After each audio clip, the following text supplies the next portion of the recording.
Y quiero cerrar esta última parte del programa con unas reflexiones sobre precisamente la comunicación con vida extraterrestre, o mejor dicho, para ser más precisos, con la comunicación con otras especies. Porque no sabemos si existe allá afuera un profundo silencio, o lo que estamos haciendo es perder la perspectiva. Los humanos hemos utilizado al radiotelescopio de Arecibo para buscar vida inteligente extraterrestre. Nuestro deseo de hacer una conexión con otras formas de inteligencia es tan fuerte que hemos creado un enorme oído capaz de escuchar a través del universo. Pero ni siquiera hemos hecho el menor contacto con especies en nuestro planeta, que muestran al menos un grado intermedio de inteligencia según nuestros parámetros humanos. Tomen por ejemplo a los loros. ¿Por qué no estamos interesados en escuchar sus voces, por ejemplo?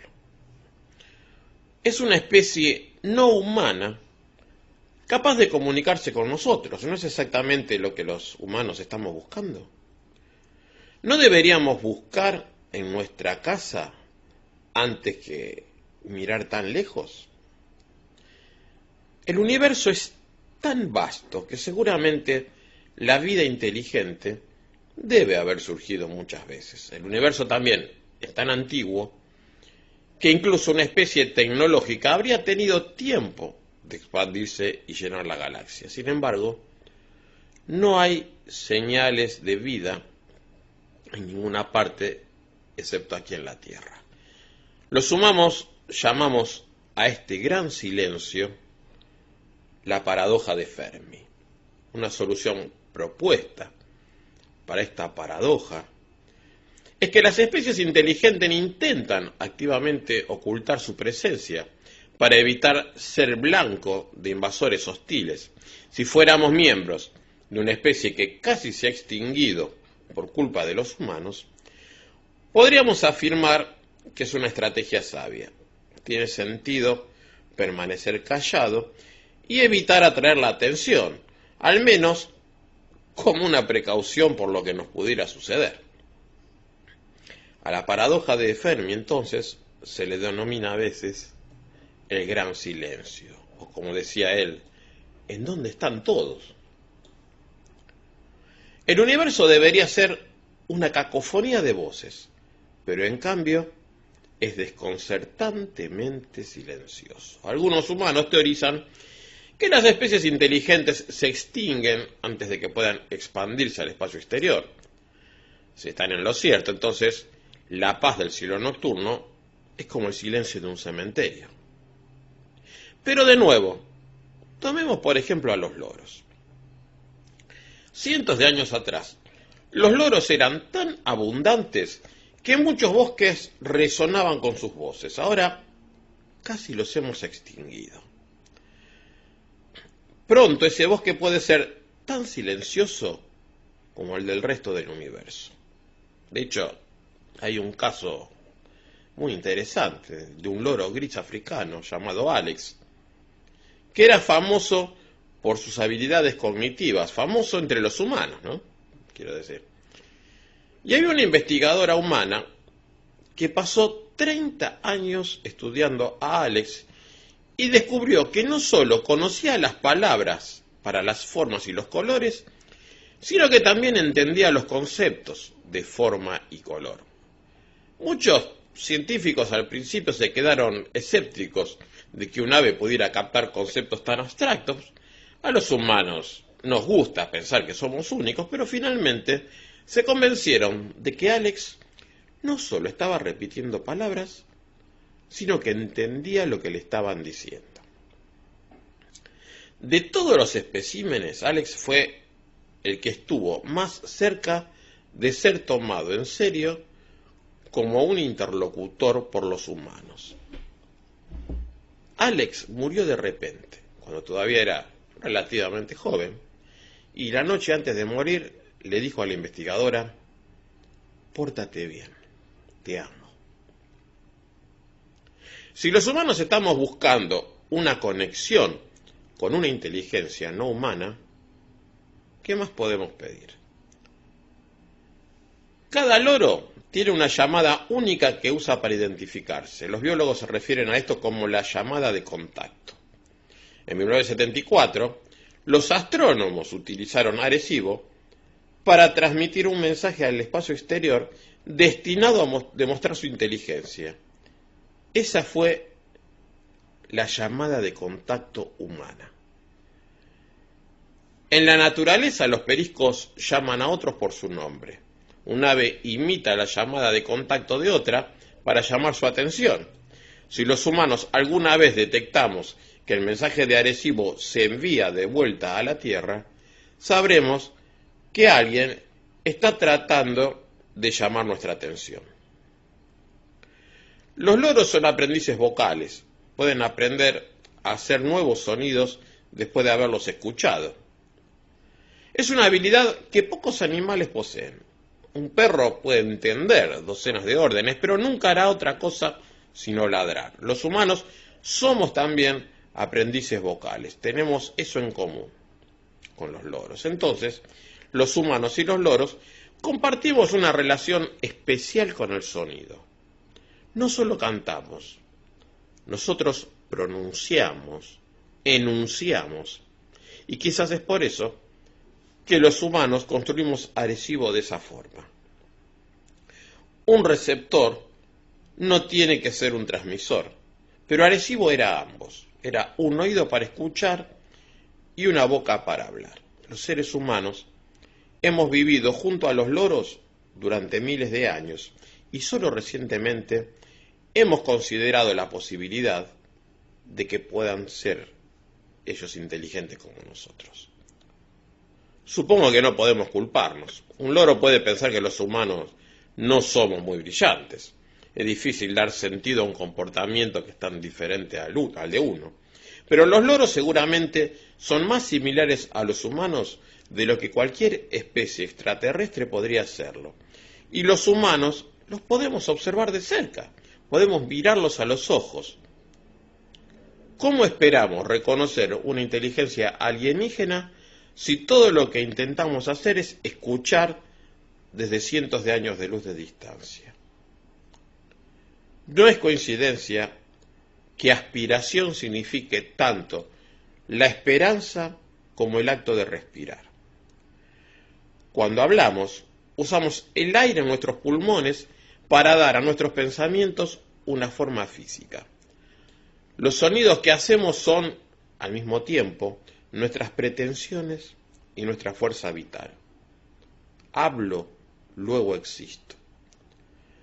Los aprendices vocales, como los loros y los humanos, somos quizás los únicos que comprendemos completamente la verdad de esto. Hay un placer que viene con la formación de sonidos en la boca. Es tan primitivo y visceral que a lo largo de su historia, los humanos debemos haberlo considerado como una actividad, como un camino hacia lo divino. Los místicos pitagóricos creían que las vocales representaban la música de las esferas y cantaban para extraer poder de ellas. Los cristianos pentecostales creen que cuando hablan en lenguas están hablando el idioma utilizado por los ángeles del cielo. Los brahmanes hindúes creen que al recitar mantras fortalecen los componentes básicos de nuestra realidad. Solo una especie de aprendices vocales atribuía tanta importancia al sonido en sus mitologías. Según la mitología hindú, el universo se creó con un sonido Om. Es una sílaba que contiene dentro de sí todo lo que fue alguna vez y todo lo que será. Cuando el telescopio de Arecibo apuntaba al espacio entre las estrellas, escuchaba ese leve ronroneo. Los astrónomos lo llaman la radiación de fondo de microondas. Es la radiación residual del Big Bang, la explosión que creó el universo hace 14.000 millones de años. Pero también podemos pensar que es una especie de eco apenas audible de ese Om primordial. Esa sílaba es tan resonante que el cielo nocturno seguirá vibrando mientras exista el universo. Porque cuando Arecibo no está escuchando nada, escucha la voz del cosmos.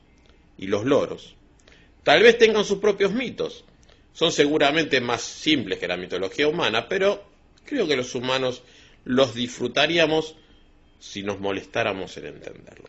Por desgracia, seguramente esos mitos se están perdiendo a medida que esa especie muere. Y dudo que los humanos podamos descifrar su lenguaje antes de que los extingamos. Entonces la extinción de esa especie no solo significa la desaparición de un grupo de aves, es también la desaparición de su lenguaje, sus rituales, sus tradiciones. Es el silenciamiento de una voz, y una voz muy cercana a nosotros. La actividad humana ha llevado a esa especie y muchas otras al borde de la extinción. Tal vez esas especies no nos culpen por eso.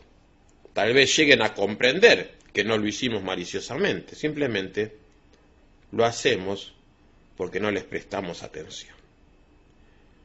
Los humanos somos capaces de crear mitos muy hermosos. ¿Cuánta imaginación tenemos?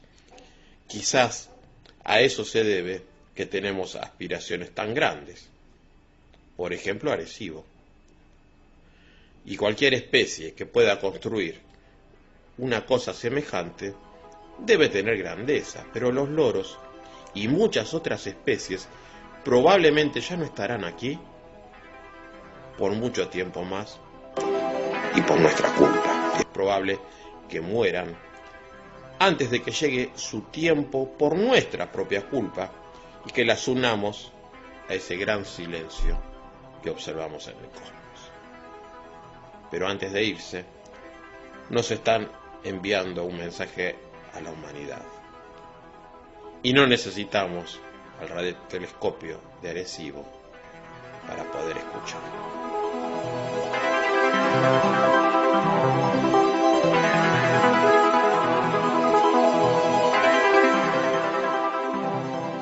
Desde que miramos hacia el cielo, nos preguntamos si estaremos solos en el universo. En alguna época lejana en nuestra historia, pensábamos que los planetas que se movían en el cielo eran los pobladores del cielo que, como nosotros, nos movíamos de día y hacíamos hogueras por las noches.